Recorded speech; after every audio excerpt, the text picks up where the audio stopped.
कहानी की शुरुआत होती है एक बेहद सख्त कानून से। जब भी कोई एम्परर के सामने जाता है तो सबसे पहले अपने दोनों हाथों को आगे रखना होता है और बहुत ही तमीज और अदब के साथ उनके सामने झुकना पड़ता है। वहां का सबसे बड़ा नियम यह है कि जब तक एम्परर खुद आपसे बात ना करें तब तक आपको उनके सामने एक शब्द भी नहीं बोलना है। और हां, उनके किसी भी ऑर्डर पर सवाल उठाने की गलती तो भूल कर भी मत करना, क्योंकि जब आप उस खूंखार एम्परर की मौजूदगी में होते हैं तो वहां सिर्फ और सिर्फ उसी का नियम चलता है जहां एक छोटी सी गलती भी भारी पड़ सकती है। कहानी में आगे एक और सख्त नियम बताया जाता है कि आपको हमेशा एम्परर से कम 3 कदम की दूरी बनाए रखनी होगी, क्योंकि क्लेडन ए रॉकरसो एक बेहद जवान और शक्तिशाली एम्परर है। उसकी खूबसूरती को देखकर तो ऐसा लगता है जैसे गॉड ऑफ क्रिएशन और गॉडेस ऑफ ब्यूटी ने आपस में कंपीट किया हो, ताकि एक ऐसा इंसान बनाया जा सके जो ह्यूमन ब्यूटी की सरी हदें पार कर दे। और सिर्फ यही नहीं, उसकी रिफाइंड स्पोर्ट्समैनशिप भी कमाल की है। तभी वहां मौजूद एक लड़की आगे आकर कहती है, allow me to remove your cloak your majesty. असल में ये लड़की कोई और नहीं बल्कि एम्परर की सबसे केपेबल हैंडमेडन है, जो हर लम्हा ये अच्छे से जानती है कि एम्परर को कब और क्या चाहिए। कहानी में आगे एम्परर जैसे ही अपने चेयर पर बैठता है और सोचता है कि अब उसे पेपर वर्क शुरू कर देना चाहिए, वैसे ही उसकी हैंडमेडन तुरंत उसके सामने सारे जरूरी पेपर्स लाकर रख देती है। एम्परर ये देखकर दंग रह जाता है और सोचने लगता है कि जब मैं इसके बिल्कुल सामने हूं तो ये खुद को इतना शांत कैसे रख पाती है? क्या ये मेरा दिमाग पढ़ सकती है? इसको पहले से कैसे पता चल जाता है कि मैं कब किस चीज के लिए हट आगे बढ़ाने वाला हूं? क्योंकि आमतौर पर बाकी सारी हैंडमेड्स एम्परर की खूबसूरती और उसके गॉर्जियस बॉडी को देखकर इतनी ज्यादा नर्वस हो जाती हैं कि कोई स्टेयर से गिरकर अपनी हड्डी तोड़वा बैठती है तो कोई हफ्ते भर तक सदमे में चली जाती है। लेकिन ये लड़की बिल्कुल अलग है और इसी वजह से एम्परर को लगता है कि उसकी ये हैंडमेडन 3 सबसे बड़े गुनाहों की गुनहगार है। उसकी पहली गलती तो आपने देख ही ली। अब दूसरी गलती यह है कि वो कभी कभी एम्परर के सुकून को दांव पर लगा देती है। और आखिरी सबसे बड़ा गुनाह कि इतना हैंडसम होने के बाद भी वो एम्परर के प्यार में नहीं पड़ रही है। अपने इसी गुस्से को छुपाने के लिए एम्परर तुरंत अपना मुंह घुमा लेता है और खांसते हुए कहता है, मैं इन डॉक्यूमेंट्स को रिव्यू करूंगा।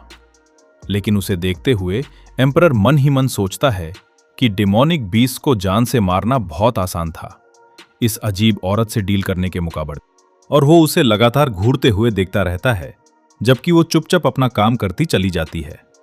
अब कहानी 1 महीने पहले के फ्लैशबैक में चली जाती है, जब एम्परर के राज्याभिषेक का दिन था। वहां एक शख्स एम्परर के सामने आकर उन सर्वेंट्स को इंट्रोड्यूस करवाता है जो अब से उनकी सेवा करने वाले हैं। वो बताता है कि ये सारे लॉर्ड्स और लेडीज बड़े नोबल घरानों से हैं और उनमें एम्परर की सेवा करने की सारी रिफाइंड क्वालिटीज हैं। जिस पर एम्परर बिल्कुल शांति से जवाब देता है, वेरी वेल। राज्याभिषेक के दौरान वो लड़की खुशी से हकलाते हुए कहती हैं, your majesty, it is a great honour to serve you. उसके साथ ही बाकी सभी नोबल्स भी एम्परर को बधाई देते हुए चिल्लाने लगते हैं, see congratulations on your accession your majesty, congratulation sir. वहां खड़ा बुजुर्ग शख्स मन ही मन सोचता है कि ये नोबल्स एम्परर को जिस तरह से घूर रहे हैं, ऐसा लगता है जैसे उनकी आंखों के ही हाट हों। वो इतने रूड हो रहे हैं कि लगता है जैसे एम्परर की प्राइवेसी का उल्लंघन कर रहे हों।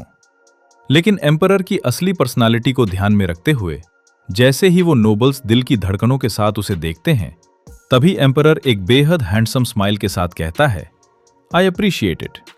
उसकी इस चमकदार स्माइल को देखकर वहां खड़े सभी लोग दीवाने हो जाते हैं और खुशी से चिल्लाने लगते हैं।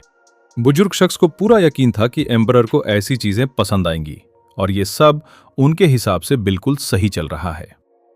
आखिरकार एम्परर के पास जवानी, शानदार लुक्स और एक स्वॉर्ड मास्टर की बेहतरीन स्किल्स जो हैं, ऐसे में भला कोई उनके प्यार में क्यों नहीं पड़ेगा। लेकिन तभी एम्परर की नजर पीछे खड़ी बाकी लड़कियों पर पड़ती है और वो पूछता है, वहां खड़े लोगों के बारे में क्या ख्याल है? बुजुर्ग शख्स जवाब देता है, यस, वो आपको पर्सनली सर्व नहीं करेंगे, इसलिए मैंने उन्हें इंट्रोड्यूस करवाना जरूरी नहीं समझा। पर एम्परर उसकी बात को अनसुना करके आगे बढ़ता है और सीधा उस लड़की के सामने आकर खड़ा हो जाता है। बुजुर्ग शख्स तुरंत उस लड़की के बारे में बताते हुए कहता है, ये लेडी एमिलिया हैं, मार्ग्रेव वल्लेटा की बेटी। शायद आप उनसे तब मिले होंगे जब आप नॉर्थ में थे सर। लेकिन एम्परर बिल्कुल सपाट मुंह बनाकर जवाब देता है, नहीं, हम नहीं मिले हैं। और ये कहकर वो वहां से पलट जाता है।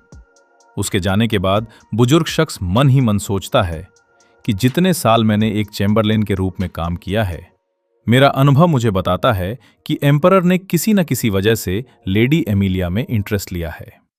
इसलिए वो तुरंत एमिलिया के पास जाता है और कहता है, लेडी एमिलिया, कल से आप लेडी लूसिया के साथ अपनी ड्यूटी स्विच करेंगी और अब से आप एम्परर की स्टडी में उनकी देखभाल करेंगी। तभी एक लड़की रोते हुए जमीन पर गिर पड़ती है और उसे रोकने के लिए आवाज आती है, लेडी रोरीगर्ड, मैं आपसे गुजारिश करता हूं कि यहां कोई तमाशा ना करें।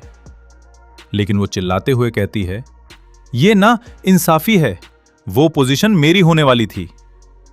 उसकी इस हरकत पर एम्परर गुस्से में उसे मुड़कर देखता है और सभी जगह शोर मचने लगता है। इमिलिया बिल्कुल शांत खड़ी रहती है और कहती है, कृपया अपने शब्दों पर ध्यान दें। लेकिन वो लड़की रोते हुए कहती है, आपको कोई अंदाजा नहीं है कि मैंने हिज मैजेस्टी के करीब आने के लिए कितनी मेहनत की है। इमिलिया तब उससे पूछती है, लेडी लूसिया, क्या आपको समझ भी है कि इस पोजीशन का क्या मतलब है?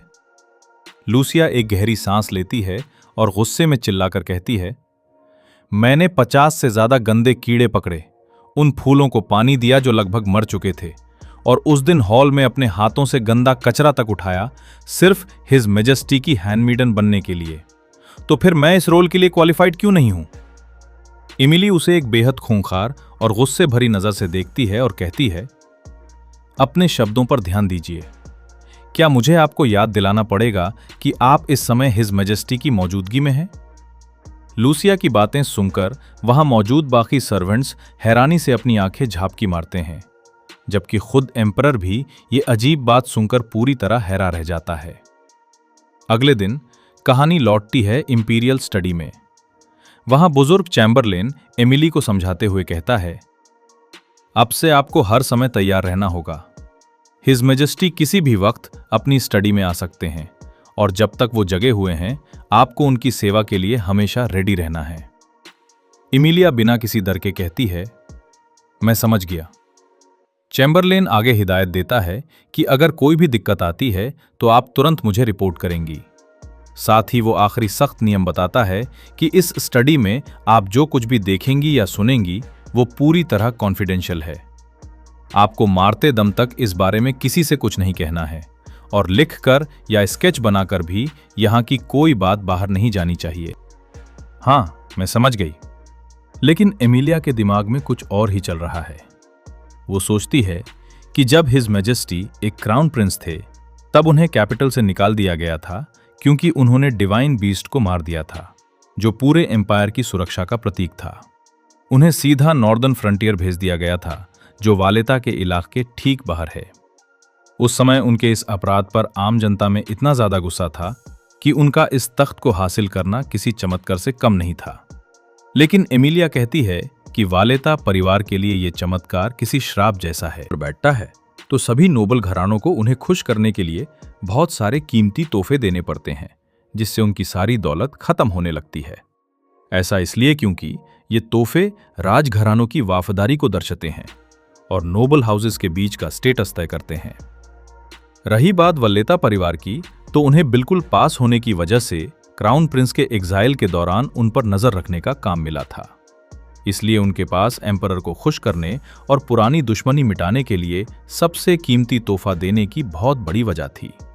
लेकिन किस्मत खराब थी कि उस इलाके में डिमोनिक बीस के लगातार हमलों की वजह से मार्ग्रेव ऑफ वलेता के पास ऐसी चीजों पर खर्च करने के लिए एक सिक्का तक नहीं बचा था, और इसी मजबूरी में मार्ग्रेव ने तोहफे के रूप में अपनी ही बेटी को आगे बढ़ा दिया। कल ही हिज मैजेस्टी ने यह पूरी तरह साफ कर दिया था कि वो चाहते हैं कि मैं उनकी स्टडी में एक हैंडमेडन की तरह काम करूं। एक गहरी सांस लेते हुए एमिलिया सोचती है कि अब यह समझना बिल्कुल मुश्किल नहीं है कि यह सब किस तरफ जा रहा है। शॉर्ट में कहा जाए तो हिज मैजेस्टी ने पहली मुलाकात से ही अपने इरादे बिल्कुल साफ कर दिए थे। एमिलिया अब उन नियम और शर्तों के बीच खड़ी रहकर अगला कदम उठाने के लिए बिल्कुल तैयार है। तभी अचानक कदमों की आहट होती है और हिज मेजेस्टी बड़े ही रौब के साथ स्टडी में दाखिल होते हैं। उन्होंने बहुत ही क्लियर तरीके से ये जाहिर कर दिया है कि वो मुझसे यानी एक वलेता से आखिर क्या चाहते हैं। उनके आते ही एक बड़ा सा ड्रामेटिक साउंड इफेक्ट डदूम होता है और हिज मेजेस्टी की गहरी आंखें सीधा एमिलिया को देखने लगती हैं, जहां दोनों एक दूसरे के आमने सामने खड़े हैं। दोनों एक दूसरे के आमने सामने खड़े हैं, जहां एमिलिया को लगता है कि हिज मेजेस्टी साफ तौर पर चाहते हैं वल्लेता परिवार से अपना बदला लेना। यहां इन दोनों कैरेक्टर्स का इंट्रोडक्शन होता है, जहां एक तरफ हैं 24 साल के क्लेडन ए रोकार्सो और दूसरी तरफ हैं 20 साल की एमिलिया वल्लेता।